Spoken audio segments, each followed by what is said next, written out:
things here from my book. Do you have extra copies of your book for sale? I do, but I didn't bring them tonight. I'm going to come back. Can we find them online? I'm working on it. Come back next week. Come back next week to get a copy of his book for how much? No, $5. Only $5. It's like, Yeah, you see, you're getting the hang of it. All it's right. like 10 cents a poem, because there's 50 poems in there. So anyway, yeah, so I got a few here. This first one is called Stepping Up Out of the Big Green Block. I used to belong to backyard Buicks, to sliding glass patio doors and early Saturday dewy mornings, to a basket for newspapers on my BMX, a pogo stick, and to a slight change in seasons. But these I can no longer touch. It's this coat I'm wearing. It's too heavy. I can't even smile sincerely. Nothing here has heart. I put my jacket on too early this season, and now the corn has been cut, and all the kids have their faces buried in books, and I am back in this green chair in this trench coat, looking worn, thinking I need a drink to feel better, trying to forget my necessary birth. When I find my focus, I will realize I belong here and complete the solar system simply by staying put. A product of circumstance, I am grounded only in my choosing. I choose again to see myself easy, to shine from my center, to be focused, to see God in all things. I choose to live. I am, now. My position is tranquility, oranges and browns. It is fall, and the underbrush supports me with thousands of tiny hands.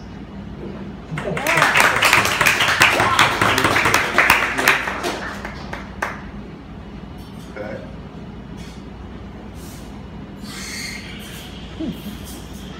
This one doesn't have a title, but it's part of a bunch of little pieces. It has to do with Chicago. When I lived in Chicago and used to take the bus and train to work, and I wrote all about it because it was very inspiring. Now the rain's retired, left everything washed over in blue refills and animal fat, fortified lines of faith, and all the secret hippies now seem familiar. I've been afraid by this great horrified stupor, a fizzling of faith. I sing to the night and end up with a mouthful of moonlight, and how then to speak all cotton change and purple hype? You will know the man creating good explorations in his own worldscapes.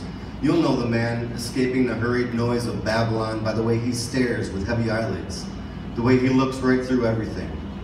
He listens to the song of creation, the animator, the motivator, and he lives in silent pools of color, rolls beyond the surface to the bottom of the deep end, rides the funk way in, but must also live in the world of schedules and physicality, bad breath, barbecues, hardwood floors, lust and longevity. He must oscillate between both and love both realities, and poetry is the pendulum he rides.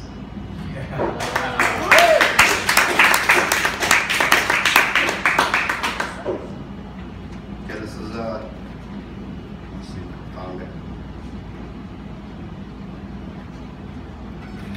Well, it's, here it is.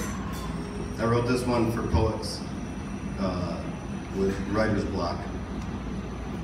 It's called Tea of New Thought, to be steeped in the steaming mug of hardened poets everywhere.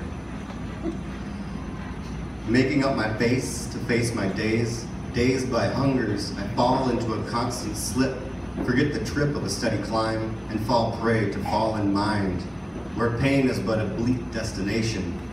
A crowd of muted poets in a dark room, capitalizing punishments, developing invisible images, microphone alone in spotlight.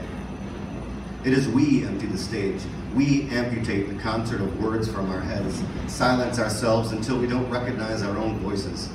And in the hell cross-stitching of sinning's hunger, fumbling over one toxic mishap after another, up comes a life preserver, disguised as words carved into paint. Sunday morning arrives in its forlorn heaviness, exposing our alienation in sensations of being drawn backward like something is slipping away, and at the same time pushing in the other direction. toward the fibers of an otherwise forward-looking motion.